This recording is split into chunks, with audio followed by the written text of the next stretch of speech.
नमस्कार,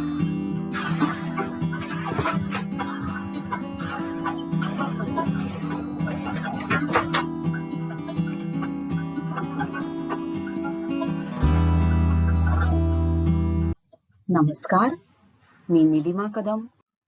पूर्व माध्यमिक शिष्यवृत्ती परीक्षा म्हणजेच इयत्ता 8वी पेपर दुसरा यामध्ये तृतीय भाषा म्हणजेच इंग्रजी हा 50 गुणांसाठी आणि बुद्धिमत्ता चाचणी हा पेपर 100 गुणांसाठी असा असतो.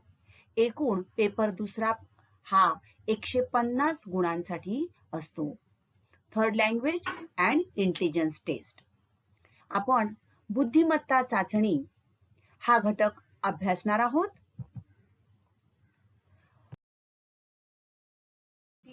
परीक्षा पूर्व माध्यमिक इयत्ता 8वी यामध्ये आपला पुढचा घटक आहे सांकेतिक भाषा, कोड लँग्वेज.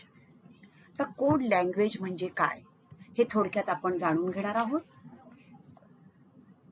एखाद्याला महत्त्वाची माहिती जेव्हा पाठवली जाते ती माहिती दुसऱ्याच्या हाती पडली तरी ती त्याला समजू नये यासाठी पोलीस खात्यात किंवा सैन्यात या सांकेतिक भाषेचा वापर केला जातो.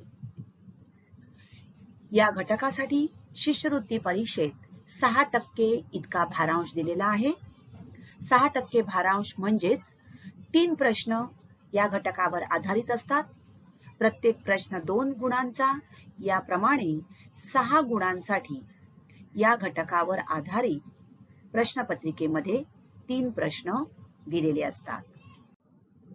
सांकेतिक भाषा म्हणजेच विशिष्ट व्यक्तीशिवाय इतरांना आपली भाषा समजू नये यासाठी विशिष्ट खुणा किंवा संकेत वापरून बोलल्या जाणाऱ्या भाषेला सांकेतिक भाषा असे म्हणतात. विद्यार्थी मित्रांनो, तुम्ही तुमच्या मित्रमैत्रिणीशी बोलताना काही वेळेला च ची भाषा खेळाखेळामध्ये वापरता, हो ना? तर ही च ची भाषा म्हणजे एक प्रकारची सांकेतिक भाषाच होय. अशा प्रकारे माहिती किंवा एखादा संदेश गुप्त राहावा यासाठी संदेश पाठवणारा आणि तो संदेश स्वीकारणारा या दोघांनाही ही सांकेतिक भाषा माहित असावी लागते. So, what is a code language? A message or information which is converted into a code in order to maintain its secrecy. So, this code is only known to the sender and the receiver.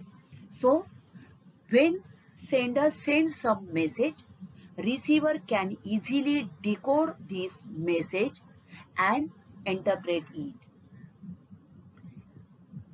या घटकामध्ये खालील उपघटक समाविष्ट असतात. अक्षरासाठी चिन्ह वापरली जातात.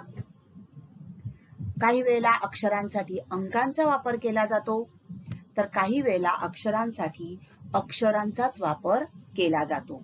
मराठी अक्षरांसाठी काही वेळेला इंग्लिश अक्षरांचा सुद्धा वापर केला जातो.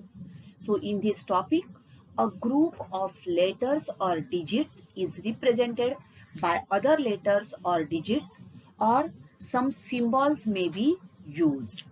So students have to find out the order or rule behind this code and identify the original letters or digits. तर या पद्धतीच्या प्रश्न प्रकारामध्ये सांकेतिक भाषा ही संख्या, चिन्हे, अंक अशा विविध प्रकारांनी तयार केली जाते. पहिला प्रकार आहे अक्षरासाठी अंक. या प्रश्न प्रकारात काही शब्द आणि त्यांच्यासाठी सांकेतिक भाषेतील संख्या दिलेल्या असतात. शब्दातील प्रत्येक अक्षरासाठी संख्येतील एक अंक असतो, परंतु अक्षरांचा व अंकांचा क्रम सारखा असेलच असे नाही. हे महत्त्वाचे आहे, लक्षात घ्या. या ठिकाणी अक्षर आणि अंक जी दिलेली आहेत त्या अक्षरांचा आणि अंकांचा क्रम सारखा असेलच असे नाही. तर शब्दातील अक्षरे आणि त्यांच्या सांकेतिक भाषेतील अंक यांची तुलना करून प्रत्येक अक्षरासाठी कोणता सांकेतिक अंक आहे हे आपल्याला शोधून काढावे लागते. त्यासाठी सुरुवातीला दिलेले शब्द आणि त्या शब्दातील असणारे समान अक्षर. समजा काही वेळेला आपल्याला 3 शब्द दिले जातात किंवा 4 शब्द दिले जातात आणि त्यासाठी असणारे अंक दिले जातात. ते शब्द त्या शब्दासाठी त्या शब्दांमध्ये असणारं समान अक्षर आणि त्यासाठी दिलेले जे संख्या आहेत त्या संख्यांमध्ये असणारा समान अंक शोधायचा. म्हणजेच त्या पर्टिक्युलर अक्षरासाठी, त्या विशिष्ट अक्षरासाठी असलेला एक सांकेतिक अंक आपल्याला मिळू शकतो.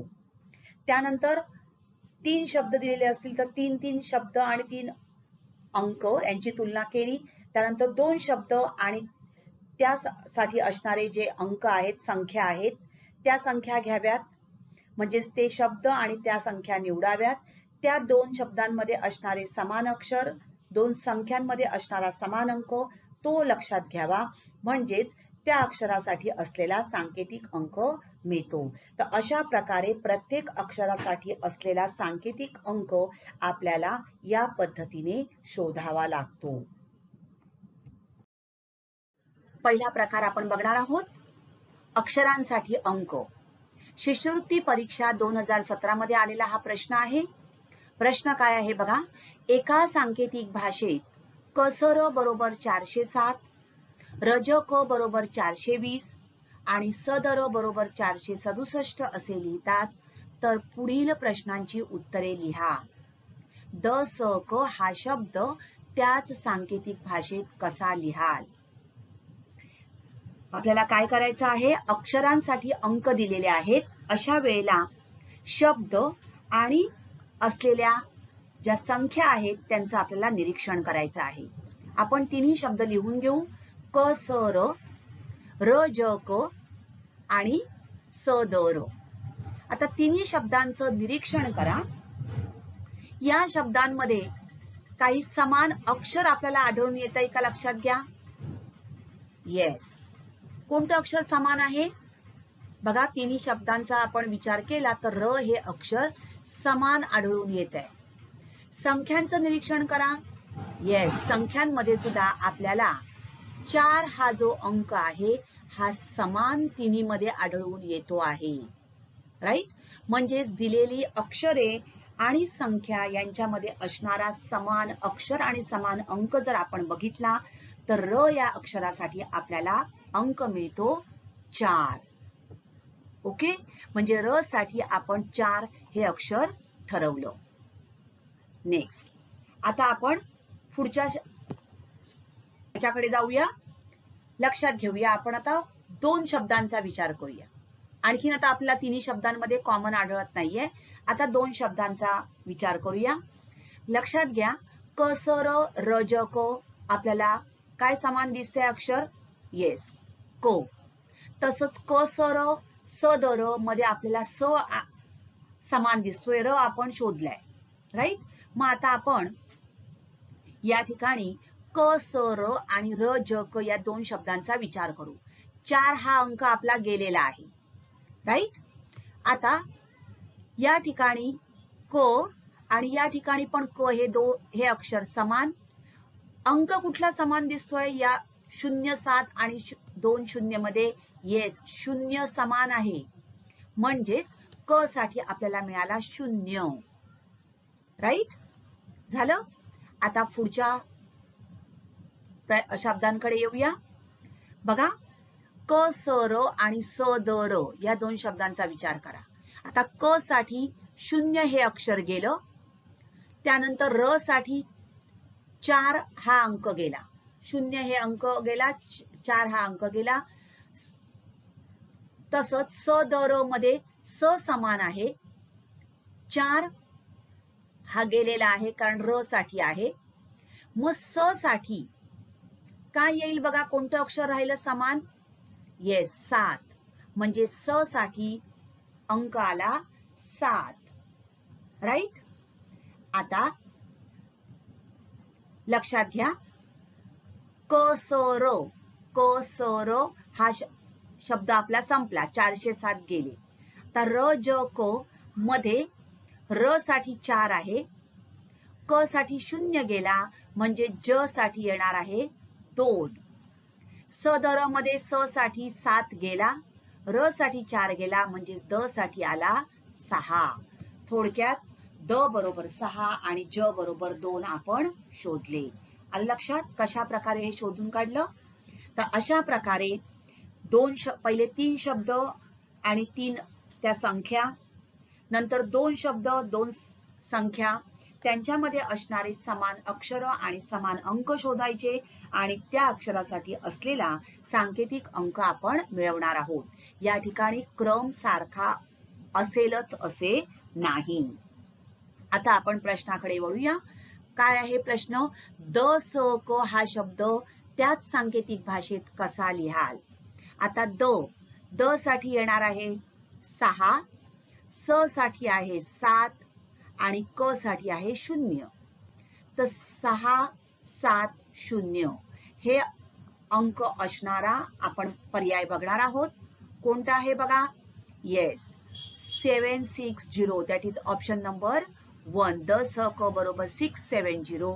Therefore answer is option number 1. तर क्रम सारखा पाहिजेच असं नाही, फक्त हे 3 अंक जे आहेत ते त्या पर्यायात आवश्यक आहेत. ते आहेत पर्याय क्रमांक 1 मध्ये, त्यामुळे अचूक उत्तर आहे पर्याय क्रमांक 1. दुसरा प्रश्न बघा, त्याच प्रश्नावर आधारित आहे, आपण शोधून काढलेला आहे. या ठिकाणी काय सांगितलंय बघा, 4 0 या अंकांपासून तयार होणाऱ्या अर्थपूर्ण शब्दाचा अर्थ पर्यायातून निवडा. 2 पर्याय निवडा. आता आपण काढलंय र बरोबर 4, क बरोबर 0, स बरोबर 7, ज बरोबर 2 आणि द बरोबर 6. ओके, हे आपण काढलेलं आहे. आता 4 आणि 0, 4 म्हणजेच काय? र आणि 0 म्हणजे क, म्हणजेच 4 आणि 0 या 2 अंकापासून तयार होणारा शब्द र आणि क. र आणि क या शब्दांपासून तयार होणारा अर्थपूर्ण शब्द झाला कोणता झाला? काय येणार आहे? कर. बरोबर, कर.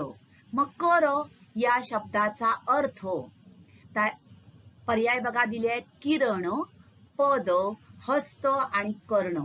म्हणजे समानार्थी शब्द या ठिकाणी आपल्याला शोधायचे आहेत. तर कर म्हणजेच काय? तर हात म्हणजेच हस्त आणि कर म्हणजे किरण. राईट? म्हणजेच कोणते आले? 2 पर्याय, पर्याय क्रमांक 1 आणि पर्याय क्रमांक 3. बघा कसा प्रश्न कसा दिलाय बघा.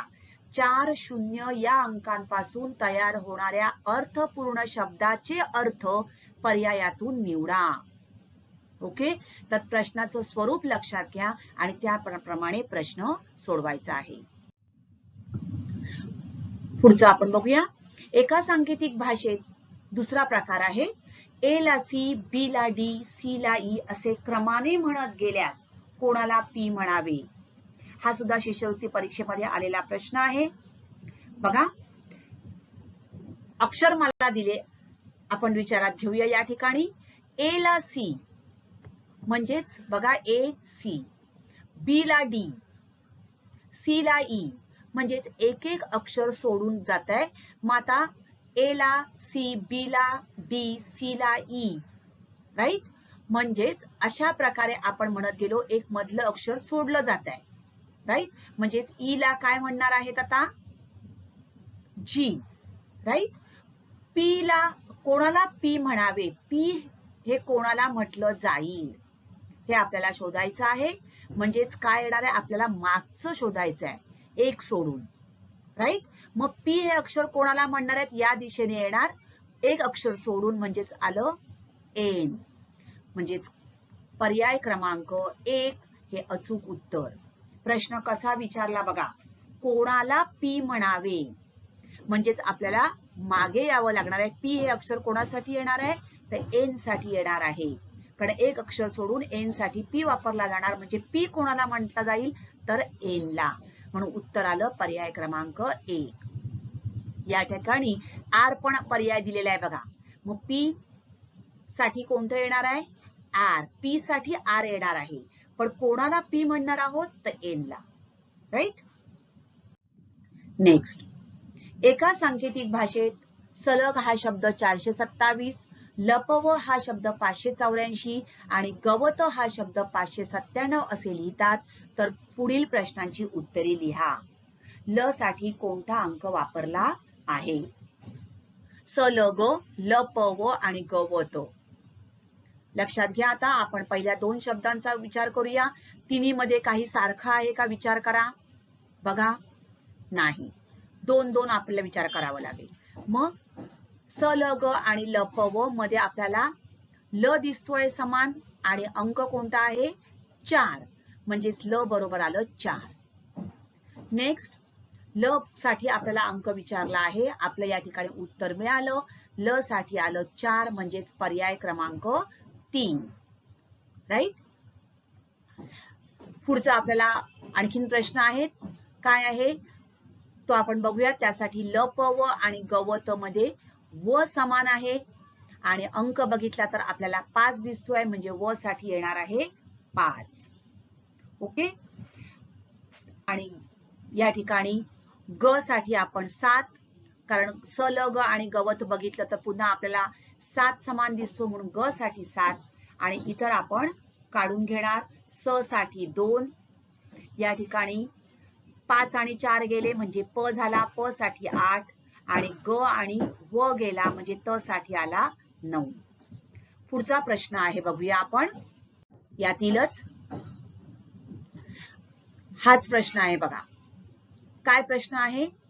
याच सांकेतिक भाषेत 12 वर्षाचा काळ या शब्दसमूहाबद्दल येणाऱ्या 2 अक्षरी शब्दाचे सांकेतिक रूप कोणते? काय प्रश्न आहे बघा. बरोबर. आपण शोधून काढलेले आहे. ल बरोबर 4, व बरोबर 5, ग बरोबर 7 आणि स, प, त यासाठी अनुक्रमे 2, 8, 9 हे अंक आपण शोधून काढले. 12 वर्षाचा काळ या शब्दसमूहाबद्दल येणाऱ्या 2 अक्षरी शब्दाचे सांकेतिक रूप कोणते? तर 12 वर्षाचा काळ यासाठी काय शब्द आहे? श्रीरामाला काय 12 वर्षाचा वनवास भोगावा लागलेला होता. राईट. म्हणजेच तो काय होतं त्यांनी, ते एक तप असतो, त्याला म्हटलं जातं 12 वर्षाचा काळ म्हणजेच तप. राईट. मग तप, त आणि प साठी असणारे अंक कोणते आहेत? सांकेतिक रूप म्हणजे अंक आपल्याला शोधायचे आहेत. पर्याय बघा तुम्ही. तर त साठी आहे 9 आणि प साठी 8. मग 9, 8 किंवा 8, 9 असणारा पर्याय. येस, पर्याय क्रमांक 4, दॅट इज 98. कशा प्रकारे प्रश्नाचं स्वरूप असतं ते लक्षात घ्या. तर त्यातलाच प्रश्न आहे अजून एक. आपण काढलेलं आहे सगळं. ल 4, व 5, ग 7 आणि स, प, त. स साठी 2, प साठी 8 आणि त साठी 9. काय प्रश्न आहे? ग अधिक प गुणिले स बरोबर किती? म्हणजेच या ठिकाणी आपल्याला ही पदावली सोडवायची आहे. आता ग साठी काय काढलाय आपण? 7. आपण किमती घालूया. 7 अधिक प म्हणजेच 8 गुणिले स म्हणजेच 2.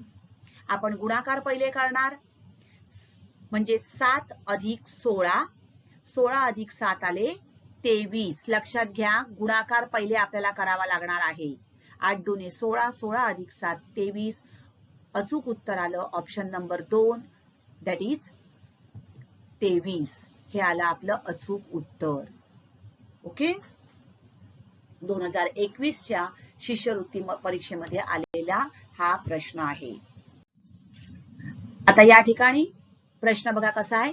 एका सांकेतिक भाषेत लोड हा शब्द 1,21,514, गोठ हा शब्द 7,15,120 असा लिहितात, तर त्याच सांकेतिक भाषेत मेघ हा शब्द कसा लिहाल? आता इंग्रजी अक्षर आणि त्यासाठी वापरले गेलेले अंक दिलेले आहेत. निरीक्षण करा. एल, एल साठी किती आहे बघा. एल आहे 12. Yes, 12. O 15, 15. A1 and D4. Yes. G7, O15, A1 and T20. Right. म्हणजेच प्रत्येक अक्षर ज्या ज्या क्रमांकावर आहे त्या क्रमांकाचा वापर करून हा प्रश्न तयार केलेला आहे. मग आता मेक हा शब्द आपल्याला लिहायचा आहे. एम किती आहे बघा. Where is M13? मै 13, M13, A1, K11 and E5. So 13, 1, 11 and 5. कुठे दिसतंय बघा. 13 हा नाही आहे पर्याय. 13 हा पण नाही. 13, 1, 11, 5. 13, 1115. That is option number 4, which is the correct answer. 13, 1115. तर मेक हा शब्द आपण काय लिहिणार आहोत. ऑप्शन नंबर 4 हे याचं अचूक उत्तर.